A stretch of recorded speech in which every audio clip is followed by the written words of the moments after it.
ये शहर के विस्थापन में और गांव के विस्थापन में कितना मुश्किल और कितना कठिन है। तो देश के विकास के लिए, अपने एरिया के विकास करने के लिए और क्या क्या चीजें हो सकती है जिसको आप लोग करना चाहते हैं। जहाँ पे भी एयरपोर्ट बना है, जहाँ कर भी हो, काशी विश्वनाथ का कॉरिडोर ही ले लीजिए, उसमें भी लोगों को उजाड़ कर हम कुछ नया करेंगे, अच्छा बेहतर करेंगे, तो किसी न किसी को तो उजाड़ना ही पड़ेगा। देश का विकास एक बहुत बड़ा योगदान होगा अगर आजमगढ़ में जी एयरपोर्ट बन जाता है तो। लेकिन विरोध करने के पीछे क्या वजह होगी?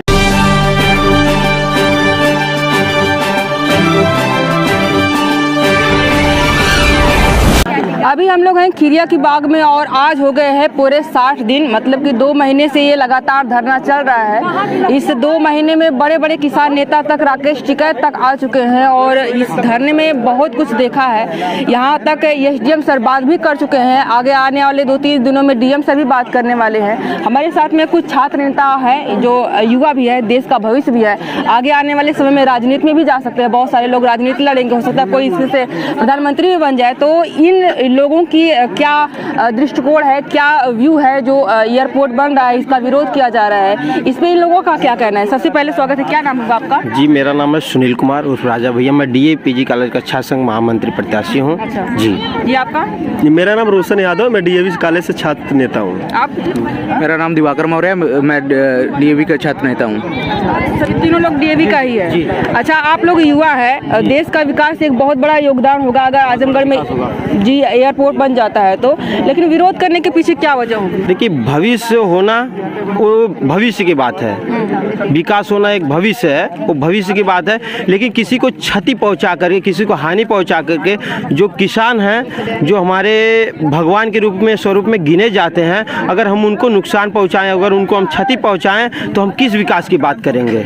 जी। अच्छा, कहीं ना कहीं तो जो है कि जहाँ पे भी एयरपोर्ट बना है, जहाँ कर भी हो, काशी विश्वनाथ का कॉरिडोर ही ले लीजिए, उसमें भी लोगों को उजाड़ करके दूसरी जगह शिफ्ट करके ही बनाया गया। अगर हम कुछ नया करेंगे, अच्छा बेहतर करेंगे, तो किसी न किसी को तो उजाड़ना ही पड़ेगा। देखिए, सबसे पहली बात तो है कि सरकार हम लोग बनाते हैं कुछ अच्छा करने के लिए, लेकिन ये अगर कुछ अच्छा सरकार कर रही है तो इसका मतलब ये नहीं कि हमारे अन्नदाता किसानों को घर सब उजाड़ के करें। इसलिए इसका हम लोग विरोध करते हैं। विकास करें, जहाँ कोई बंजर भूमि है वहाँ जाके विकास करें, लेकिन हमारा घर परिवार उजाड़ कर जो हम लोगों का जज्बात जुड़ा है, यहाँ से हम लोग उठकर जा नहीं सकते। इसलिए हम लोग इसका विरोध कर रहे हैं। हम लोग अपने जमीन के लिए कर रहे हैं। विकास करें, जहाँ बंजर भूमि है वहाँ जाके एयरपोर्ट बनाएं, यहाँ नहीं। एज ए युवा नेता, अगर आप लोग भविष्य में राजनीति में जाते हैं तो देश के विकास के लिए, अपने एरिया के विकास करने के लिए और क्या क्या चीजें हो सकती है जिसको आप लोग करना चाहेंगे? जैसे कि इंडस्ट्री लगा सकते हैं। इंडस्ट्रियल लगने से हमारे आसपास के जो भाई हैं उनके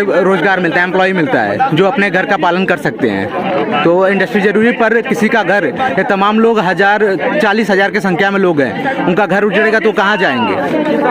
सरकार अगर ये इंडस्ट्री लगाई जाएगी तो उसके निर्यात के लिए, उसके कच्चे माल के लिए तो कुछ न कुछ तो यातायात का साधन चाहिए जो तुरंत में करे। जरूर चाहिए, पर उस सरकार को साधन भी चाहिए कि ये जो 40,000 की संख्या में लोग हैं, इनके लिए भी कुछ विचार करना चाहिए लोग, सरकार को।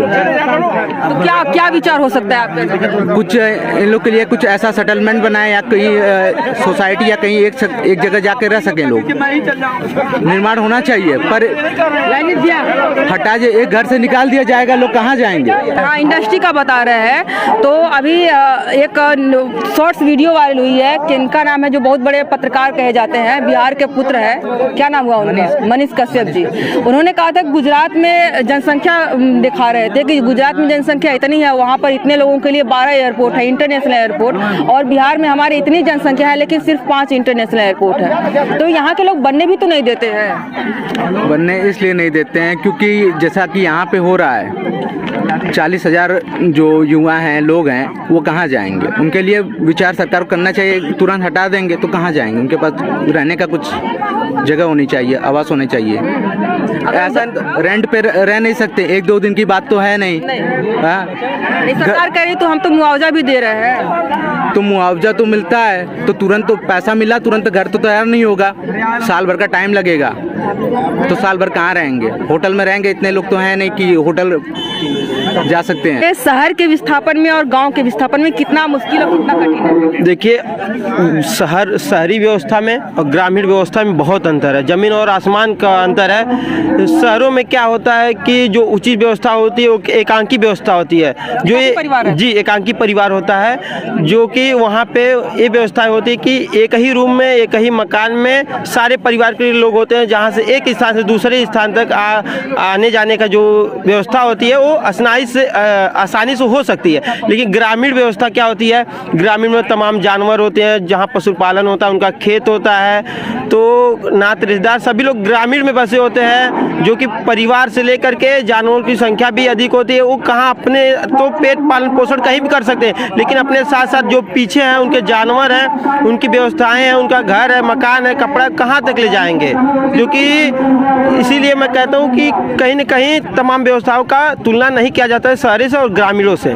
बिल्कुल बिल्कुल। अच्छा, ये आप भी एक युवा है, डीएवी के जी क्या नाम है आपका? मेरा नाम विकास यादव है, मैं डीएवी का छात्र नेता हूँ। अच्छा, आप? रोहित यादव नाम है, डीएवी के छात्र नेता। अच्छा, आप?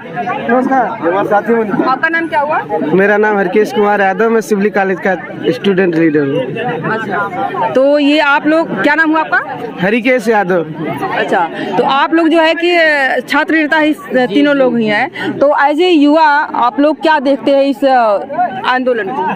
हम इस आंदोलन को इस तरह देख रहे हैं कि आप विकास करिए, लेकिन किसी को नुकसान पहुंचा कर मत विकास करिए। इतने ज़्यादा किसान, 40,000 की आबादी वाले किसान हैं, इन लोगों को आप नुकसान पहुंचा कर अगर हमारे ज़िले में करेंगे विकास, तो इसका कोई मतलब नहीं है।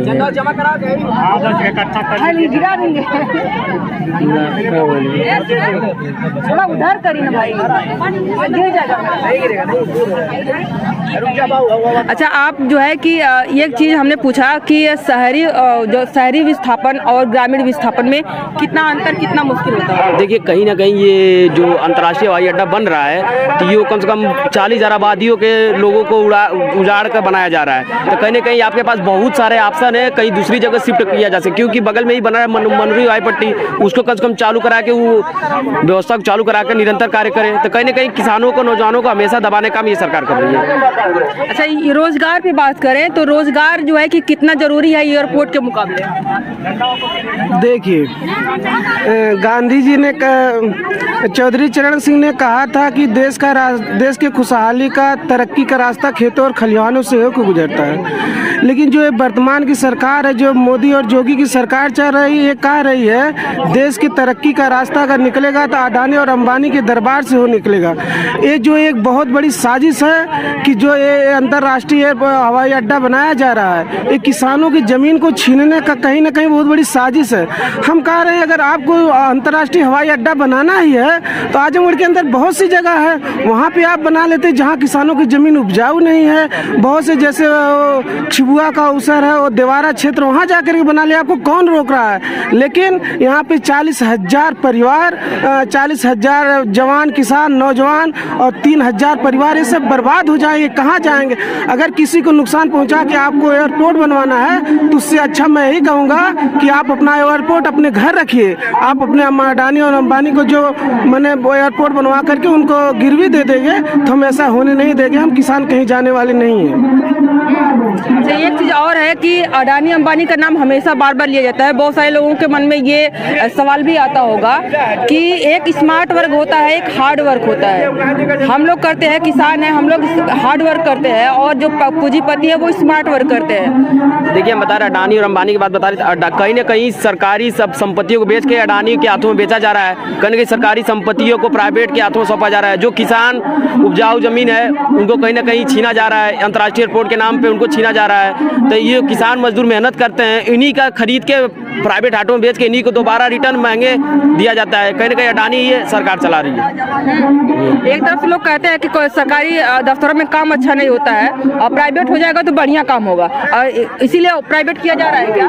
नहीं, प्राइवेट में पैसे ज़्यादा लगते हैं ना। जो पहले हम लोग रेलवे स्टेशन पर प्लेटफॉर्म टिकट 5 रुपये देते थे, आज 50 रुपये हो गया है। ऐसा क्यों होता है कि सरकारी में लापरवाही ज़्यादा होती है, प्राइवेट में बढ़िया काम होता है? सरकारी में ये सोच ही गलत है। सरकारी में लापरवाही नहीं, बस उन लोगों को सही दिशा निर्देश दे करके काम करवाए तो सरकारी में ही काम बढ़िया से रहेगा और कम दामों में होगा जी।